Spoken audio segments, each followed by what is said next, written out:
ঘুমোবো আমি, ঘুমোবে তুমি, গল্প শোনাবে ঘুম পড়ি, হালকা আলো, চোখ বন্ধ। চলো একটা গল্প শুনি। রাতের গল্প বাংলায়। আজকের গল্প সোনার পরী। আকাশের ওপরে ছিল নন্দনকানন, পরীদের দেশ। সেখানে সুন্দরী সুন্দরী পরীরা ডানা মেলে উড়ে বেড়ায়। মেঘের মধ্যে তারা লুকোচুরি খেলে। কেউ নাচ করে, কেউ গান করে। তাদের মধ্যে কোনো দুঃখ নেই, শুধু আছে আনন্দ আর খুশি। একটি ছোট্ট সোনার পরী থাকতো সেই মেঘের দেশে। সে ছিল পরীরাজ্যের রাজকন্যা। সোনার পরী নামটা তাকে পরীরাজ্যের সবাই দিয়েছিল, কারণ সোনার পরী ছিল সোনার মতোই দেখতে। সোনার মতো তার গায়ের রং ছিল, তার ডানাগুলোও ছিল একদম সোনার মতো। যেন পরীর মুখ, হাত, পা, ডানা সব কেউ সোনা দিয়েই বানিয়েছে। তাই তাকে সবাই আদর করে সোনার পরী বলে ডাকত। সোনার পরী দিন দিন বড় হতে থাকে। সে যত বড় হয় তত সে রূপসী দেখতে হয়। অন্য পরীদের থেকে সে ছিল সবচেয়ে আলাদা। তার মতো আর কেউ ছিল না পরীরাজ্যে। এটা নিয়ে তার মনে দিনের পর দিন অহংকার বাড়তেই থাকছিল। সোনার পরী কখনো তার রাজ্যে দাস দাসীদের সাথে খারাপ ব্যবহার করে, কখনো বা বন্ধু বান্ধবীদের সাথে অহংকার দেখিয়ে কথা বলে। রূপ নিয়ে তার বড্ড দেমাগ। কথাটা যখন পরীরাজ্যে রানীমা জানতে পারে, সে খুবই চিন্তিত হয়। সোনার পরী দেখতে সোনার মতো, তার রূপ আছে ঠিক আছে, কিন্তু তা বলে এতটা অহংকার যে সবাইকে সে নিচু করবে, তার অহংকার সে সবাইকে প্রদর্শন করবে। এই নিয়ে পরীরাজ্যের রানীমা খুবই চিন্তা করতে থাকেন।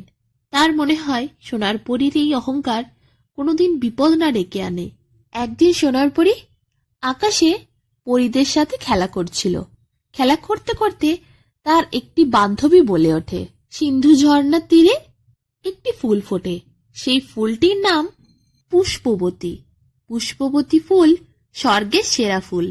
তার সুগন্ধ যেমন, সেরকমই পুষ্পবতী ফুল দেখতে সব থেকে সুন্দর। পৃথিবীর মধ্যে সব থেকে সুন্দরী ফুল। সে কাল গেছিল, দেখার পর সে আর চোখই ফেরাতে পারছিল না। সোনার পরী যখন কথাটা শোনে, সেও জেদ ধরে, সে যাবে।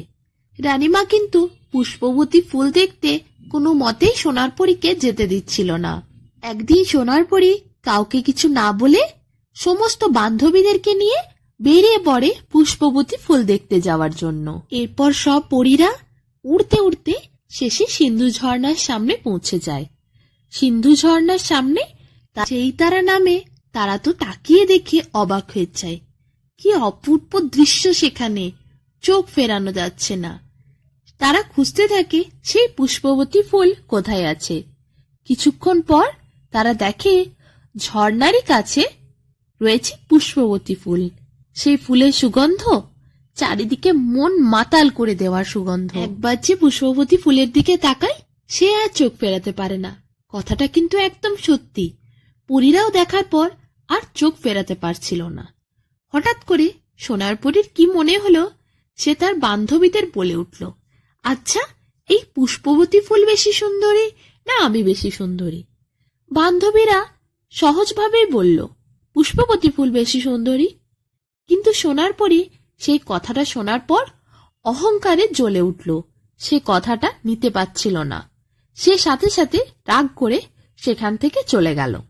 বান্ধবীরা তাকে আটকানোর জন্য অনেকবার দাঁড়াতে বলল, কিন্তু কোনোভাবেই সোনার পরী আর দাঁড়াচ্ছিল না। সে হন হন করে হেঁটেই চলছিল ঝর্ণার পাশে রাস্তা দিয়ে। পুষ্পবতী ফুল তার চেয়ে বেশি সুন্দর, এই কথাটা শোনার পর সোনার পরীর যেন আর কোনো হুঁশই ছিল না। সে অহংকারে টগমগ করে ফুটছিল। এদিকে এক মুনি সামনেই এক গাছের তলায় বসে ধ্যানমগ্ন ছিলেন। সেদিকে সোনার পরীর কোনো নজরই গেল না। সে সোজা হাঁটছিল, আর এমনভাবেই হাঁটছিল সে দেখতেই পেল না মুনির কুমণ্ডলে সে পা দিল আর জল উল্টে ফেলে দিল। কুমণ্ডল যেই উল্টে গেল, মুনি অমনি চোখ খুলে তাকালেন। ভীষণ রেগে মুনি বললেন, কে এরকম কাজ করলো? কার এত বড় আস্পর্ধা? তিনি তাকিয়ে দেখলেন সোনার পরী। সোনার পরীর কিন্তু কোন রকম অনুশোচনা বোধই ছিল না। সে মুনির দিকে তাকিয়ে বলল, কি হয়েছে উল্টে গেছো তো? এইভাবে তাকানোর কি আছে? বেশ করেছি উল্টেছি, দরকার হলে 1000 বার উল্টে দেব। মুনি তো ভীষণ রেগে গেলেন। তিনি বললেন, তবে রে, তোর এত বড় সাহস! ছোট্ট একটা মেয়ে, এত অভদ্রতা তোর! কিসের অহংকার তোর মধ্যে এই রূপের? আর যদি তোর রূপই না থাকে? এই বলে কুমণ্ডলের থেকে একটু জল নিয়ে সোনার পরীর দিকে ছুঁড়ে দিলেন মুনি। অমনি সোনার পরী কি কুৎসিত দেখতে হয়ে গেল। তার গায়ে ভরে উঠল বড় বড় ফোঁড়া, মুখের সব ছাল উঠে গেল, দেখতে ভীষণ কুৎসিত হয়ে গেল। তার নখ আর দাঁত অনেক বড় বড় আকারের, তার চুলগুলো সব পেকে সাদা। সোনার পরী অবাক হয়ে গেল। কিছুক্ষণের জন্য তার নিজের হাত পার দিকে তাকিয়ে সে থমকে দাঁড়ালো। কত বড় বড় নখ, গোটা গায়ের ছাল উঠে গেছে। সে ছুটে গেল ঝর্ণার দিকে। ঝর্ণার জলে সে মুখটা যেই দেখলো, ভয়ে ছুটে চলে গেল সে সরিয়ে। এ কি হলো? সে মুনির সামনে এসে পায়ে ধরে কান্না করতে শুরু করলো, ক্ষমা করে দিন আমাকে, ক্ষমা করে দিন বলে। কিন্তু মুনি সেই সোনার পরীকে বলল, যাও তুমি এখন তোমার বান্ধবীদের কাছে। তাদের রূপের থেকে তোমার রূপ এখন ভালো না খারাপ সেটা তুমি তাদের জিজ্ঞেস করলেই বুঝতে পারবে। সোনার পরী বুঝলো সে একটু আগে পুষ্পবতী ফুলের সাথে নিজের রূপ তুলনা করছিল, আর সে সবসময় বন্ধু বান্ধবীদের রূপের থেকে নিজের রূপ ভালো ভাবত বলে অহংকার করে তাদেরকে নিচু করত। আজ তাদের রূপের থেকেও তার রূপ অনেক নিচে। এই রূপ নিয়ে সে কিভাবে যাবে তার বান্ধবীদের কাছে? সে মুনির কাছে অনেক ক্ষমা চাইল, কান্না করতে থাকলো। মুনি তখন বলল, ঠিক আছে, তোমাকে আমি সারা জীবনের জন্য এই অভিশাপ দেব না। যেদিন তোমার চোখে সত্যি সত্যি অনুশোচনার জল আসবে, যেদিন তুমি বুঝতে পারবে মানুষের রূপের থেকে মনের জায়গা অনেক বড়। রূপ চিরস্থায়ী হয় না, কিন্তু মনের শুদ্ধতা চিরস্থায়ী হয়, সেদিন তুমি তোমার নিজের রূপ ফিরে পাবে। এরপর মুনি সেখান থেকে চলে গেলেন। সোনার পরী সেও কি করবে বুঝে উঠতে পারছিল না। কিছুক্ষণ পর সে তাকিয়ে দেখল তার সব বান্ধবীরা আবার আকাশে উড়ে গেল। সোনার পরী সে তো আর উড়ে যেতে পারবে না, সে তো আর পরীরাজ্যে যেতে পারবে না। এই কুৎসিত রূপ সে কি করে সেখানে গিয়ে সবাইকে দেখাবে? সবাই তো ছিছি করবে। তাই সোনার পরী ঠিক করলো সে এই সিন্ধু ঝর্ণার কাছেই থাকবে। এখানের আশেপাশে গাছগুলোর থেকে ফল কুড়িয়ে খাবে, আর এই ঝর্ণার ধারেই সে বসবাস করবে। এইভাবে কয়েক বছর কেটে যায়। সিন্ধু ঝর্ণার তীরেই পরী থাকে। একদিন হয় কি, একটা ছোট্ট সাদা বিড়াল কোনোভাবে খেলতে খেলতে চলে আসে সোনার পরীর কাছে। সোনার পরীর কাছে আসার পর সে সোনার পরীর আঁচলের মধ্যে ঢুকে যায়। সোনার পরী তাকে খুব ভালো লাগে। সোনার পরী তাকে নিয়ে বসে খেলা করছিল। কিছুক্ষণ পর সে দেখে একটা লোক চারিদিকে তন্ন তন্ন করে কিছু একটা খুঁজছে।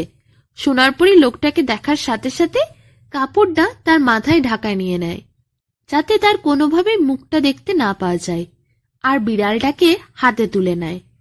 কিছুক্ষণ পর সে লোকটা সোনার পরীর দিকে এগিয়ে আসে আর বলে, তোমার হাতে যে বিড়ালটা আছে ওটা আমার বিড়াল, হারিয়ে গেছিল, আমি ওকেই খুঁজছিলাম, তুমি আমাকে ওকে ফিরিয়ে দাও।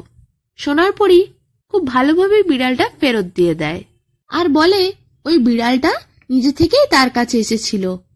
লোকটা সোনার পরীর মুখ থেকে কথা শোনার পর বলে, তোমার গলার স্বরটা কি মিষ্টি, কিন্তু তোমার মুখ ঢাকা কেন? তোমার মুখটা খোলো। সোনার পরী কথাটা শোনার পর বলে, আমি আপনাকে চিনি না, না চিনতে চাই, আর আমার মুখ আমি কোনোদিন কাউকে দেখাবো না, আমি অনেক কুৎসিত দেখতে। সোনার পরী এটা বলার পরই ছুটতে চলে যায়, আর তাকে দেখা যায় না। লোকটা অনেক চেষ্টা করে সোনার পরীকে দেখার জন্য, কিন্তু কোনোভাবেই সে সোনার পরীকে দেখতে পায় না। এরপর সে বাড়ি ফিরে যায়, কিন্তু বাড়ি ফিরে যাবার পর সে সারা রাত ঘুমোতে পারে না।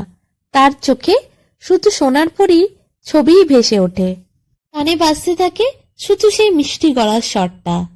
পরের দিন লোকটা আবার যায় ঝর্ণার কাছে সোনার পরীকে খোঁজার জন্য। কিছুতেই সে সোনার পরীকে কোথাও ঝর্ণার আশেপাশে দেখতে পায় না। হঠাৎ একটু নুপুরের শব্দ সে শুনতে পায়, সাথে সাথে সে ঝোপের মধ্যে লুকিয়ে পড়ে। সোনার পরী সে আসে, ঝর্ণার আশেপাশের গাছগুলো থেকে সে ফলমূল পাড়ছিল। হঠাৎ করে লোকটা ছুটতে যায় সোনারপরীর দিকে। সোনারপরী কিছু বুঝে ওঠার আগেই তার কোমরে হাত দিয়ে কাছে ধরে টেনে সামনে মুখের কাপড়টা খুলে দেয়। কি কুৎসিত ভয়ানক রূপ! বড় বড় দাঁত, নখ, মুখের সব ছাল উঠে গেছে, ফোঁড়া গোটা শরীরে ভর্তি, আর চুলগুলো পুরো সাদা। লোকটা তো দেখে অবাক হয়ে যায়। সোনারপরী কান্না করতে থাকে, বলে, কেন করলে তুমি এরকম? কেন আমার মুখের থেকে তুমি কাপড় টেনে খুলে দিলে? লোকটা বলে, সে হলো সবুজ দ্বীপের রাজকুমার। তার সোনারপরীকে খুব পছন্দ হয়েছে, খুব ভালো লেগেছে। সোনারপরী কেমন দেখতে তাতে তার কিচ্ছু এসে যায় না। সে সোনারপরীকে বন্ধু করতে চায়, তার সাথে বন্ধুত্ব করতে চায় সে। এসব শোনার পর সোনারপরী তো অবাক হয়ে যায়। সে ভাবে, এত কুৎসিত রূপ দেখার পরও কেউ বন্ধুত্ব করতে চায়? সে রাজকুমারের দিকে তাকিয়ে থাকে, তার চোখ জলে ভিজে ওঠে। কত মানুষকেই তুচ্ছ তাচ্ছিল্য সে করেছে, কত মানুষকেই সে নিচু করেছে, অহংকার দেখিয়েছে তার রূপের। আজ তার রূপই নেই, কিন্তু তবুও এই রাজকুমার তার রূপ চায় না, চায় তার মন। তার মন দেখেই সে বন্ধুত্ব করতে চায়।